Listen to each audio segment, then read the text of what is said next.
ध्यानम निर्वेश्यस्य मनः। आप सभी उजांकन का आज ध्यान की कक्षाओं में बहुत बहुत स्वागत है।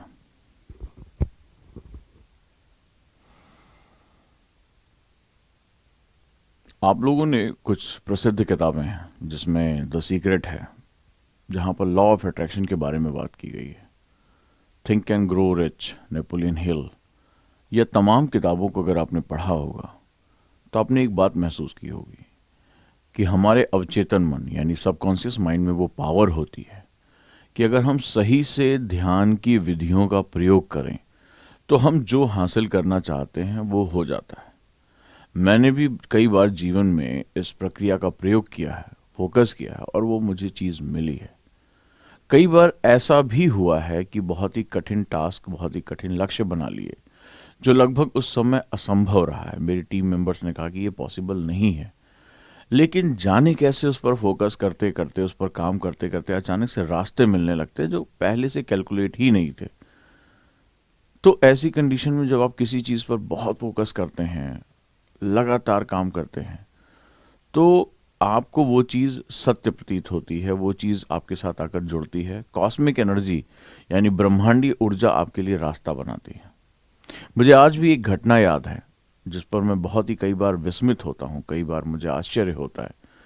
बात उन दिनों की है जब मैंने अपनी एकेडमी को शुरू किया था और मेरे पास पैसे नहीं हुआ करते थे। एक बार की बात है कि मुझे करंट अफेयर्स के लिए बहुत ही प्रसिद्धि मिली और बच्चों को मेरा करंट अफेयर्स पढ़ाने का तरीका बहुत पसंद रहा है। तो उन दिनों मैंने एक योजना कुरुक्षेत्र का बैच अनाउंस किया, उस पर कुछ प्रश्न बनाए जो कि बच्चों को बहुत अच्छे लगे। अब इस चीज को देखते हुए, इस चीज को समझते हुए एक बच्चों की इंक्वायरी आनी शुरू हुई। अब मेरे पास ना तो इतनी कुर्सियां ना जगह, अब मैं क्या करूं? बैच अनाउंस कर दिया और कुर्सियों को खरीदने के लिए मेरे पास पैसे नहीं थे। मैं बड़ा परेशान था कि इंक्वायरी अच्छी खासी आ गई है, लेकिन मेरे पास बैठाने के लिए जगह नहीं है और मेरे पास उनको खरीदने के लिए कैपिटल नहीं है, पैसे नहीं है।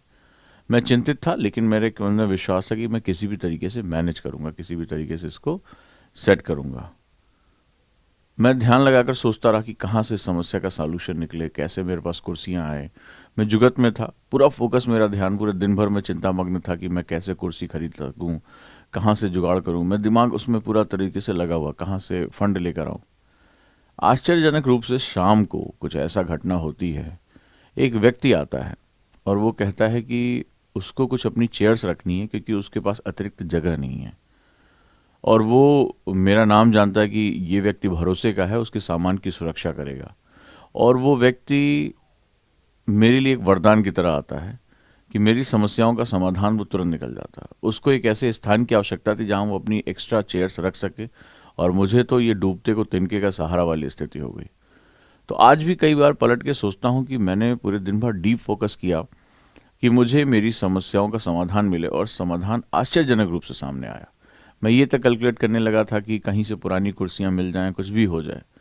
तो जब आप चिंतन करते हैं, अपने सबकॉन्शियस माइंड को बहुत ही दिल से आदेश देते हैं, उसको बार बार चित्रित करते हैं, तो आपको आश्चर्यजनक मिराकल होते हुए दिखाई पड़ते हैं। आप आश्चर्यजनक रूप से आपको रास्ते जिंदगी दे देती है। तो ध्यान क्या है? ध्यान अपने उस अवचेतन मन को देखने और उससे संवाद करने का तरीका है। आज का दिन बहुत से संघर्ष लेकर आएगा। आज आपने बहुत से प्लान किए होंगे, हो सकता है कि वो पूरे ना हो सकता है कि आज आप अपने टारगेट्स पूरे ना कर पाएं, हो सकता है कोई अनवांटेड सिचुएशन आपके सामने आ जाए, ऐसी सिचुएशन जिसमें आप पढ़ाई ना कर पाएं। लेकिन आपको क्या करना है? आपको इस मेडिटेशन की क्लास में अपने अवचेतन मन को शांत करना सीखना है। अपने अवचेतन मन को आपको बताना है कि कैसे आप बेहतरीन हो सकते हैं, कैसे आपकी छवि है, और कितनी भी मुश्किलें आ जाए आप कैसे उससे निकल सकते हैं। ये बहुत ही महत्वपूर्ण, बहुत ही ज़बरदस्त चीज़ है। तो ध्यान की इन कक्षाओं में हम अपने दिन को साधते हैं, आने वाली चुनौतियों से हम लड़ते हैं और फोकस करना सीखते हैं। ये मेरे साथ भी होता है। एकदम कई बार ऐसा होता है, पिछले कुछ समय से किसी प्रोजेक्ट में स्टक हो गया हूँ, कोई रास्ता नहीं दिख रहा है, ऐसे ऐसे कारक उत्पन्न हो रहे हैं कि मेरा काम बनते बनते रुक जा रहा है। और ये एक दो नहीं, कई कई बार हो रहा है।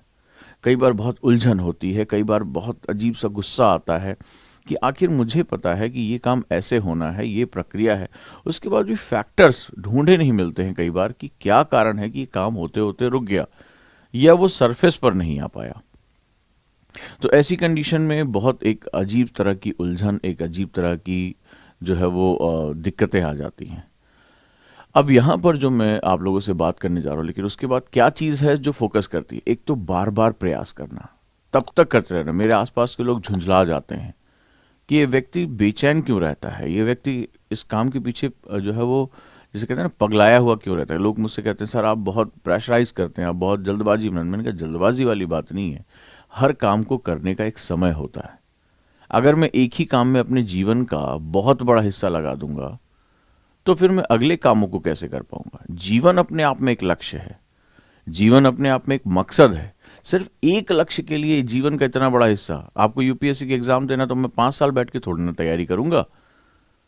यहीं पर सबसे बड़ी गड़बड़ हो जाती है। अरे आईएएस दे रहे हैं, आसान थोड़े ना होता है। यूपीएससी दे रहे हैं, आसान थोड़े ना होता। तो मतलब तुम जीवन का सबसे इंपॉर्टेंट हिस्सा लगा दोगे तो फिर जीवन क्या है?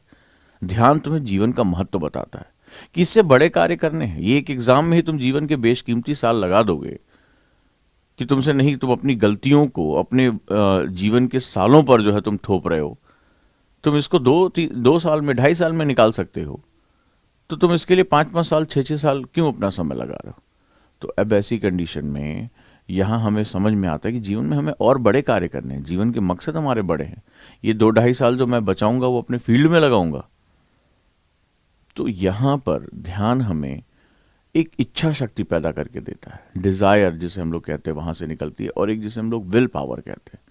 तो जब तक तुम अपने अंदर जाकर खुद को रिपीट नहीं कराओगे कि तुम कौन हो, मकसद क्या है, और ये लक्ष्य को किसी भी हालत में पाना, चाहे दुनिया भर की ऑब्स्टेकल आ जाए, दुनिया भर की रुकावटें आ जाए, पूरा संसार नहीं पूरा ब्रह्मांड तुम्हारे खिलाफ आकर खड़ा हो जाए, लेकिन अगर तुमने किसी लक्ष्य को कंसीव कर लिया है, अपने किसी मकसद को तुमने धारण कर लिया है, तो अपनी अंतर शक्तियों को इतना जगा लो, अपनी अंतर शक्तियों को इतना मजबूत कर लो, खुद से संवाद का एक चैनल इतना स्थापित कर लो कि ब्रह्मांड की समस्त शक्तियां भी इकट्ठा हो जाए तो वो तुम्हें तुम्हारे लक्ष्य से ना हटा सके। और ये मिराकल कौन करता है? ध्यान करता है। ध्यान तुम्हें अपने अंदर लेकर जाता है, तुम्हें बताता है कि तुम कौन हो, और तुम्हारी वो शक्ति जागृत करता है। कई बार सुनने में लगता है कि क्या बकवास है, लेकिन तुम अंदाजा लगा के देखो कि कोई भी व्यक्ति संसार में, चाहे वो मार्टिन लूथर किंग रहे हो, महात्मा गांधी रहे हो, या बुद्ध रहे हो, या जो भी जिन्होंने संसार में हमारे स्वतंत्रता संग्राम सेनानी रहे हो, या वर्तमान समय के तमाम लोग जिन्होंने बहुत बड़ी सामाजिक राजनीतिक क्रांतियां की, आर्थिक क्रांतियां की, तुम्हें क्या लग रहा उनके लिए जीवन जो है वो एक रेड कारपेट वॉक रहा है? वो गए और उन्होंने कहा कि हम ये चीज करना चाहते हैं और पूरी दुनिया उनके लिए तैयार है? नहीं। जितना बड़ा काम उतना बड़ा विरोध। इतिहास में तुमने कई बार ये प्रेरणादायक कहानियां पढ़ी होंगी, लेकिन प्रेरणादायक कहानियां तुमने पढ़ी, तुम मोटिवेट हुए, इंस्पायर होने का तुमने कारण कहां ढूंढा? तुम कहां रुके और सोचे कि चलो इनके सामने ये चुनौतियां, घटनाएं आई, इन्होंने ऐसे लड़ा, इन्होंने इतना संघर्ष किया, ये तो तुमने इसको पढ़ लिया, लेकिन तुम सोचे कि एज ए इंडिविजुअल जब पूरा समाज, पूरे संसाधन उसके खिलाफ थे, तो क्या चीज उसकी प्रेरणा बनी? उसके अंदर वो पावर कहां से आई? कैसे उस सिचुएशन में खुद रख के देखो जहां सब लोग तुमसे कह रहे हैं बेकार है, नहीं हो पा रहा है, बहुत मुश्किल है। गांधी से लोग कह रहे हैं अंग्रेजों के खिलाफ कौन लड़ सकता है, ये वो दुनिया भर का, उसके माता पिता से लेकर हर कोई उनके खिलाफ खड़ा हुआ है। तो कहीं ना कहीं मन में आ जाता है ना, अरे यार सब लोग बोल रहे हैं, इसका लोग सही बोल रहे होंगे, हम मुझे इनकी बात मान लेनी चाहिए। वो कौन सी परम शक्ति थी, वो कौन सी इच्छा शक्ति थी, वो कहां से जागृत होती है जहां पर तुम सिर्फ अपनी सुनते हो, अपने अवचेतन की सुनते हो? संवाद कितना गहरा हो जाता है अपने आप से कि ऐसा लगता है कि ईश्वर अंदर बैठकर बोल रहे हैं, और जब वो बोलने लगते हैं, वो संवाद स्थापित हो जाता है, वो चैनल स्थापित हो जाता है, फिर तो संसार का समस्त विरोध भी बकवास लगने लगता है। जब राइट ब्रदर्स ने कहा कि मैं जहाज उड़ा के दिखाऊंगा, तो लोगों ने जाकर हार्वर्ड में मजाक उड़ाया, बोला अरे बड़े बड़े प्रोफेसर जिनको एरोडायनामिक्स की नॉलेज थी, मैथमेटिक्स के बड़े बड़े पुरोधा थे, फिजिक्स के बड़े बड़े पुरोधा थे, मजाक उड़ाने लगे। बोला अरे देखो कोई मशीन उड़ाने की कोशिश कर रहा है। उन्होंने प्रैक्टिकल करके दिखा कोई मशीन संभव ही नहीं उड़ जाए। क्या होता अगर उनकी बात सुन ली होती उन्होंने? लेकिन कुछ तो अंदर स्थापित था, कुछ तो अंदर था एक ऐसा चैनल। प्रेरणादायक कहानियों में हम उन घटनाओं को पढ़ते हैं, उस व्यक्ति विशेष के बारे में नहीं पढ़ते कि उसके अंदर क्या चल रहा होगा, कि संसार का समस्त विरोध भी उसके ऊपर कोई फर्क नहीं डाल पाया। वो अपनी धुन में अपना काम करता रहा और इतिहास लिख दिया। और आज मैं बैठकर एक किताब में उसकी कहानियां पढ़ रहा हूं, उससे इंस्पायर हो रहा हूं। जब एलॉन मस्क वर्तमान समय में नासा के पास जाते हैं और कहते हैं मैं रॉकेट, री-लॉन्चेबल रॉकेट यूज कर सकता हूं, तो नासा ने मजाक उड़ाया, बोले तुम्हारे पास तो यार कोई रॉकेट साइंस की डिग्री ही नहीं है, तुम कैसे ये काम कर सकते हो? अगर सुन लिया होता, उसकी बात मान ली होती कि नासा जो कि स्पेस टेक्नोलॉजी का माई बाप है, माई बाप सबसे बड़ी अथॉरिटी कह रहा है, तो मुझे मान लेना चाहिए कि मुझे नहीं पता है। लेकिन ऐसे लोग, चाहे वो बिजनेस में हो, चाहे वो साइंस में हो, रिसर्च में हो, इनोवेशन में हो, टीचिंग में हो, पॉलिटिक्स में हो, ऐसे लोग वास्तव में ध्यानस्थ होते हैं। ध्यानस्थ मतलब वो खुद से बात करना जानते हैं, वो खुद को पहचानना जानते हैं, वो अपनी ऊर्जा को चैनलाइज करना जानते हैं। और जिस व्यक्ति ने अपनी ऊर्जा को अंतर्मन में चैनलाइज कर लिया, वो ब्रह्म हो जाता है, वो परम शक्ति में कन्वर्ट हो जाता है, वो परिवर्तन की शक्ति में कन्वर्ट हो जाता है। वो एक ऐसा चुंबक है जिसकी तरफ अपॉर्चुनिटीज खिंच खिंच कर आती। आज एलॉन मस्क दुनिया के सबसे अमीर आदमी है, तो जरा उनके पीछे जाकर देखिए कि एक व्यक्ति रिस्क लेने, झक्कीपन में कहां तक आता है। ये सनकीपन, झक्कीपन, चाहे वो एडिसन का हो, टेस्ला का हो, आइंस्टाइन का हो, ये कहां से आता है? ये ध्यानस्थ होकर आता है।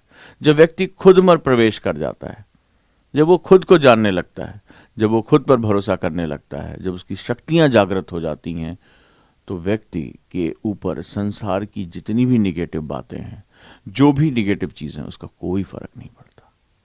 तो जब हम प्रेरणादायक कहानियां पढ़ें तो हम उस व्यक्ति के बारे में सोचें, इसको ऊर्जा मिलती कहाँ से होगी, कहाँ से इसके अंदर अखंड विश्वास आता होगा।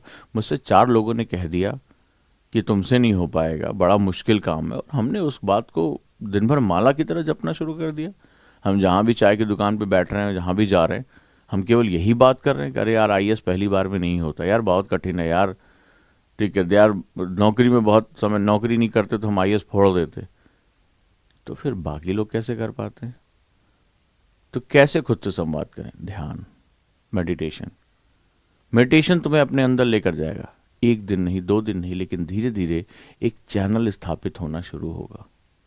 जो लोग मेरे साथ प्रैक्टिस कर रहे होंगे उनको अब थोड़े समय के लिए एक ट्रैंक्विलिटी, एक शांति मिलती है, खुद कुछ दिखाई पड़ता है, खुद के जो सपने बुने हैं, जो शायद आंखों तक अभी रन कर रहे होंगे, अब मस्तिष्क में आना शुरू हो गए होंगे, उनमें रंग आने शुरू हो गए होंगे धीरे धीरे। फिर धीरे धीरे ये सपने हृदय में पहुंचते हैं, यानी हार्ट में जाकर स्थापित होते हैं।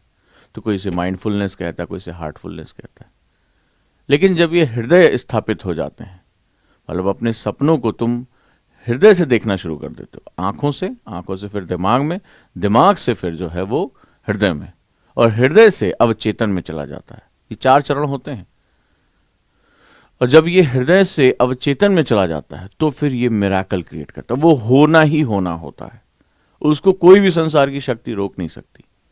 मैंने कुछ अद्भुत डॉक्यूमेंट्स पढ़े, वहां मैंने पाया कि जिन लोगों ने बहुत बड़े परिवर्तन किए, चाहे वो राजनीति में, समाज में, कहीं भी, उनके अंदर एक बड़ी खास बात रही है, और वो ये कि वो जो परिवर्तन करना चाहते हैं, जो बनाना चाहते हैं, जो निर्मित करना चाहते हैं, जिसका आविष्कार करना चाहते हैं, उसकी विजुअलाइजेशन वो पहले कर लेते थे।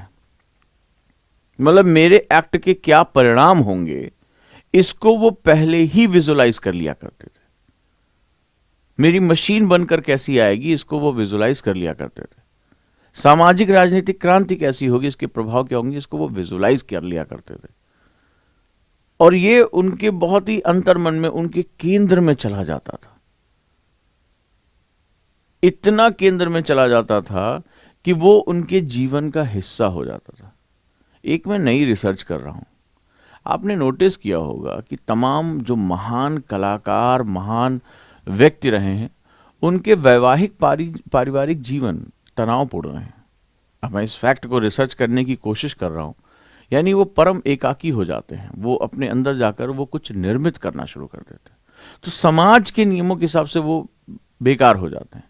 वो पार्टीज नहीं कर पाते, वो उतना ज़्यादा समय नहीं दे पाते, तो वो अपना एक एकाकी जीवन शुरू कर देते हैं क्योंकि वो खुद में समाहित हो जाते हैं। तो अगर इस देश की सबसे बेहतरीन परीक्षा को क्रैक करना है, कम समय में क्रैक करना है, जीवन के उद्देश्य को समझना है, तो ध्यान को अपने जीवन में लेकर आओ। खुद से संवाद स्थापित करो। सपने 4 चरणों में देखे जाते हैं। पहला, आंखों में। हम इसी को अपनी जीवन का लक्ष्य मान लेते हैं। अरे मेरी आंखों में तो आईएएस बनने का सपना है, किताब के ऊपर लिख लेते हैं फलाने कुमार आईएएस। एक अच्छी सी वेब सीरीज देख लेते हैं, एक अच्छी सी फोटो लगा लेते हैं, बार बार की गाड़ी से उतर रहा है। लेकिन हम भूल जाते हैं कि अगर ये हमारे अंतर मन में नहीं पहुंचा तो कभी भी ये हकीकत में नहीं बदलेगा। आंखों से पहुंचता है मस्तिष्क में, जब विचारों में तुम्हारे पास सिर्फ तुम्हारे ड्रीम्स आने शुरू हो जाते हैं। मस्तिष्क से हृदय में पहुंचता है, यानी कि तुम्हारी भावनाएं ही उसी सपने के लिए समर्पित हो जाती हैं। तुम हर वक्त उसी के साथ ही सुकून पाते हो। हृदय में तो प्रेम रहता है ना, और प्रेमी प्रेमिका ये दोनों एक दूसरे के साथ सुकून पाते हैं, एक दूसरे के साथ सबसे अच्छा वक्त बिताते हैं, जहां वक्त का पता ही नहीं चलता। तो जब आप अपने सपनों के साथ इतना इन्वॉल्व हो जाते हैं कि जैसे किसी डीप रिलेशनशिप में हो, तो सपना आपका, और अब इसके बाद अवचेतन में पहुंचता है। और जब सबकॉन्शियस माइंड में पहुंच जाता है तो सबकॉन्शियस माइंड मिराकल करता है। वो सपना तुम्हारे सामने लाकर खड़ा कर देता है, वो परिस्थितियां लाकर खड़ा कर देता है कि तुम्हें वहां जाना ही जाना है। तो ध्यान इस चरण को स्थापित करने की प्रक्रिया है। क्या है? इन चारों चरणों की, यानी कि जो ड्रीम्स आप देख रहे हो कि मैं आईएएस बनना चाहता हूं, मैं जीवन में सफल होना चाहता हूं, मैं बिजनेसमैन बनना चाहता हूं, मैं एक टॉप ब्यूरोक्रेट बनना चाहता हूं, तो आप जब आंखों से सपना देखते हैं तो आप ये समझिएगा कि वो आपके पूरे लक्ष्य का सिर्फ 1/4 है, 1/4 है। अभी 3/4 बाकी है। तो जो भी महान कार्य करने होते हैं उतना ही गहरा ध्यान हमें लगाना होता है। आंखों से मस्तिष्क, मस्तिष्क से हृदय, हृदय से अवचेतन में। तो ध्यान को इसी रूप में लें। तो चलिए हम अब इस चैनल को स्थापित करने की प्रक्रिया में शामिल होते हैं। सबसे पहले हमें अपनी ब्रेन वेव्स को चेंज करना होगा। इस थॉट्स के साथ वो थॉट, यानी वो महत्वपूर्ण विचार जो हमारे लिए बहुत इंपॉर्टेंट है, उसको अलग करना होगा। तो एब्डोमेन ब्रीदिंग करने के लिए सबसे पहले अपने हाथ को अपने पेट पर रखें। ये किसी भी ध्यान की प्रक्रिया है। मैं उम्मीद कर रहा हूँ कि दिन में 2 से 3 बार आप इसे ज़रूर कर रहे होंगे। जब भी पढ़ने बैठे इसको करें और अपनी बीटा ब्रेन वेव्स को अल्फा में कन्वर्ट करने की आदत को महसूस करें। चलिए सबसे पहले हम इसको करते हैं। आँखों की पुतलियों को थर्ड आई की तरफ लेकर जाते हैं। ये दोनों स्पंदन, पल्सेस को हम थर्ड आई पे रखते हैं। आंखों की पुतलियों को ऊपर की तरफ चढ़ाते हैं, यानी दोनों आंखों से इस थर्ड आई को देखने का प्रयास करें। पेट पर हाथ रखें और इसको एब्डोमेन को फुलाएं। चेस्ट से सांस नहीं लेनी है। फिर से शुरू करें। हम आज 20 से लेकर 1 पर आएंगे, ठीक है? 20 से मन ही मन आप उसको काउंट करना है। इनहेल और एक्सेल, एक साइकिल पूरी होती है, इनहेल एंड एक्सेल। तो अब हम 20 से शुरू करेंगे और 1 पर आएंगे। चलिए, पेट से सांस लेनी है और एकदम नीली रोशनी को अपने शरीर में रन करते हुए देखना है।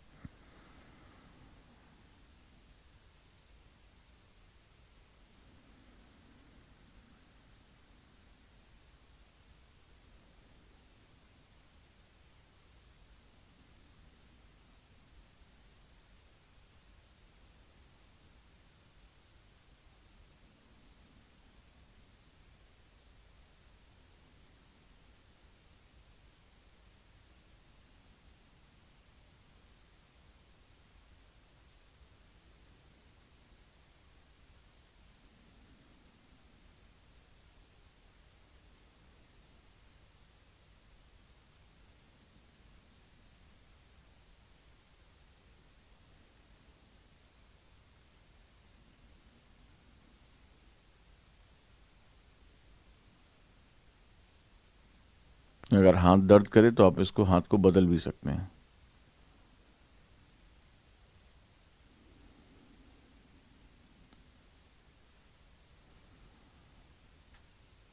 पेट बाहर की तरफ निकलेगा और पेट से ही आपको दबा के सांस को बाहर निकालना है।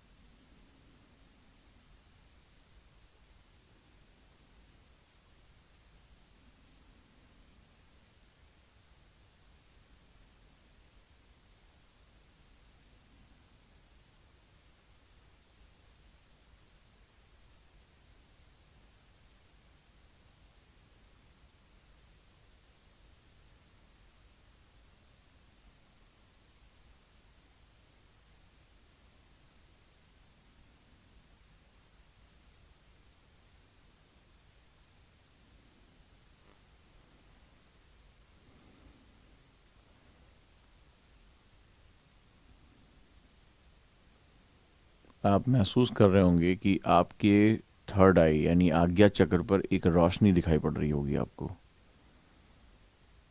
कुछ पीले लाल कलर की एक लौ, या जहाँ पर आपने उंगलियों से दबाव डाला था वहाँ पर आपको एक लौ जलती हुई दिखाई पड़ेगी। सेम ऐसे ही जैसे हम लाइटर को स्पार्क करते हैं तो गैस कुछ देर बाद जलने लगती है। हमने अपनी उंगलियों के आवेश से जो स्पंदन किया है वो धीरे धीरे उस गैस को, इस अग्नि को प्रज्वलित करेगी, जिसे हम लोग थर्ड आई कहते हैं।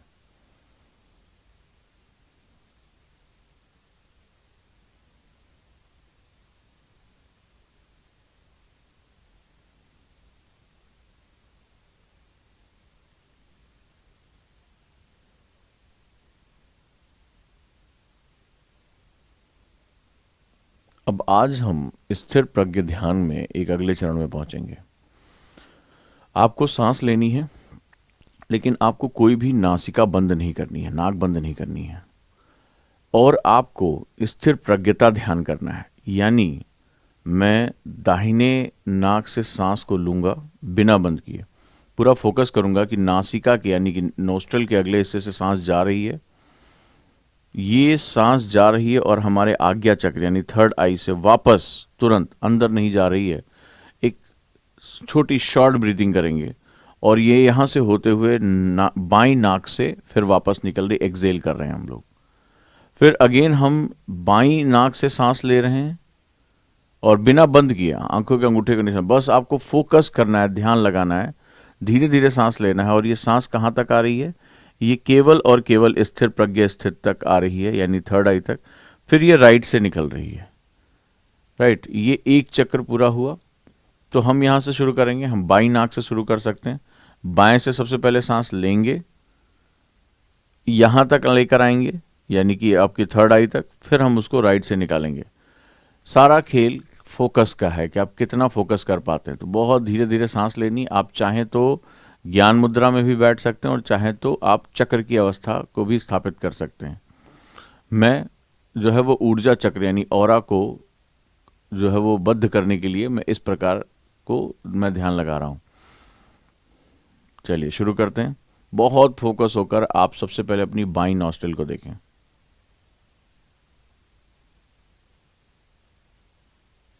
बिल्कुल धीरे धीरे सांस लेना है और ब्रेथ आएगी आपके थर्ड आई तक और वो वहीं से पलट जाएगी। और अब राइट नॉस्ट्रिल से सांस को छोड़ें, दाहिनी नासिका से।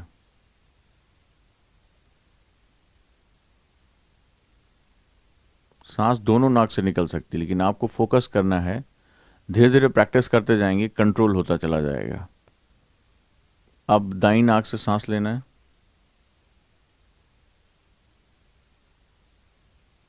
महसूस होना चाहिए कि हल्की हल्की ठंडक दाहिनी नॉस्ट्रिल को टच कर रही है।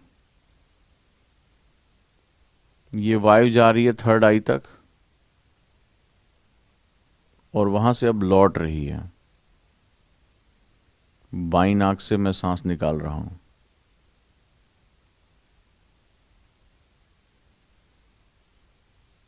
तेजी से सांस लेंगे नहीं हो पाएगा।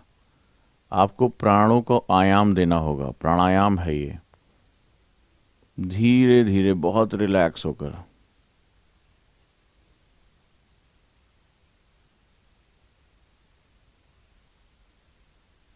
सिर्फ आज्ञा चक्र प्रज्वलित होगा, दूसरी नाक से सांस निकालने का प्रयास करूंगा, बिल्कुल धीरे। सांस की आवाज भी आपको सुनाई नहीं पड़ेगी।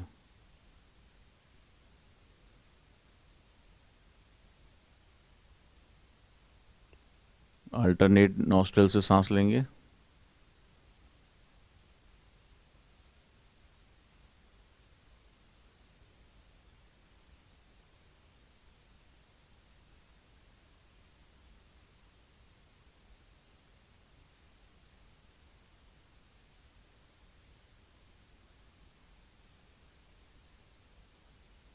ऐसा लगेगा दोनों नाक से सांस जा रही है, लेकिन जब आप एक नासिकाग्र पर फोकस करेंगे, आंखों से उसकी इमेज को देखेंगे, आईज क्लोज करके, तो आप धीरे धीरे ब्रेथ को उसी तरफ पुश करेंगे।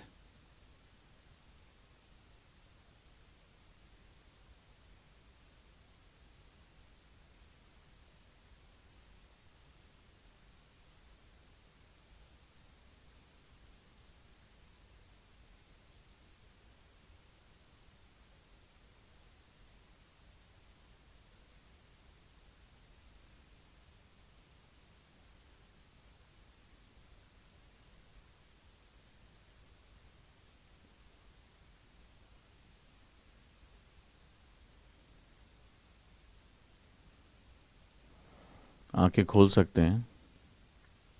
ये बहुत पावरफुल मेडिटेशन होता है। इसको प्रैक्टिस करने में समय लगेगा। आप जनरली, आपसे गलती क्या हुई, दोनों नाक से सांस ले रहे थे या सांस झटके में छोड़ रहे थे? आपने कुछ महसूस किया जब आप ब्रेथ को कंट्रोल कर रहे थे, फोकस कर रहे थे, तो आपके मस्तिष्क में कुछ हलचल हो रही थी? अगर हुई है तो मुझे मैसेज करके ज़रूर बताना व्हाट्सएप पे कि हाँ सर, आज मेडिटेशन करते समय मुझे कुछ हलचल हुई।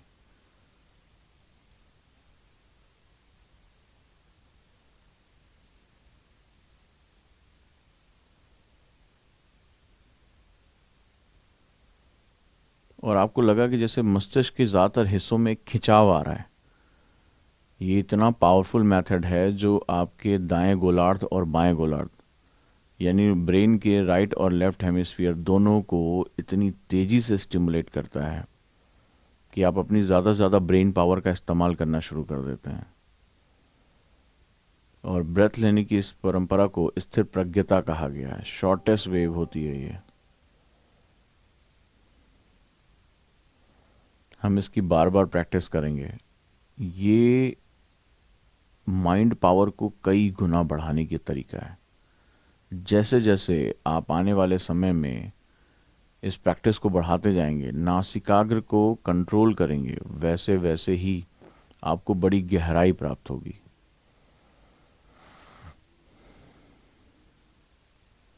तो दोस्तों, आज हमने समझा कि हम अपनी एनर्जी को चैनलाइज कैसे कर सकते हैं। ड्रीम्स को वास्तविक दुनिया में लाने के लिए हमें क्या करना होता है। खुद के सबकॉन्शियस माइंड में अपनी इमेज को भेजें। आप जो सपने देख रहे हैं, उसको पाना चाहते हैं, वो बनना चाहते हैं, उसकी इमेज को बनाएं, उसमें रंग भरें। आप क्या बनना चाहते हैं, क्या हासिल करना चाहते हैं, और अपने सबकॉन्शियस माइंड को उसे रिसीव करने दें।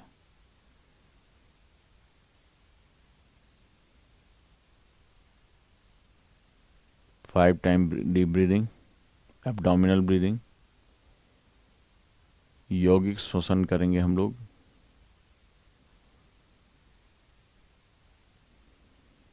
पेट में सांस भरेंगे और पेट से ही सांस छोड़ेंगे।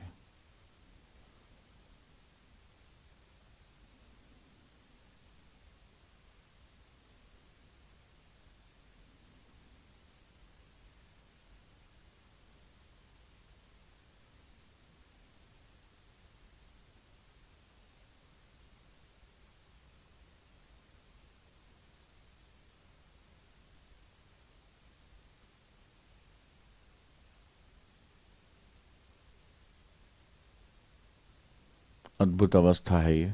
आप चाहें तो पढ़ने बैठ सकते हैं, अच्छे तरीके से अपनी पढ़ाई कर सकते हैं, डायरी लिख सकते हैं, प्लान कर सकते हैं, और आज आप पूरे दिन भर के लिए शांत हैं, अपने दिन को अच्छे से बिताएं, ऊर्जावान रहें और जो पाना चाहते हैं उस पर निरंतर विचार करें। देखिए सफलता आपकी होगी।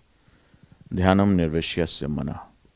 मिलता हूँ फिर अगली कक्षा में, और इस प्रैक्टिस को करते रहें, अपने दोस्तों को शेयर करें, एक क्लब का निर्माण करें कि कैसे हम मेडिटेशन में लोगों को पॉजिटिव कर सकते हैं, उनको रास्ता दे सकते हैं। जिस दिन आप अपनी अंतर की शक्तियों को पहचानना सीख गए, उस दिन सारे काम करना आपके लिए बहुत आसान होगा।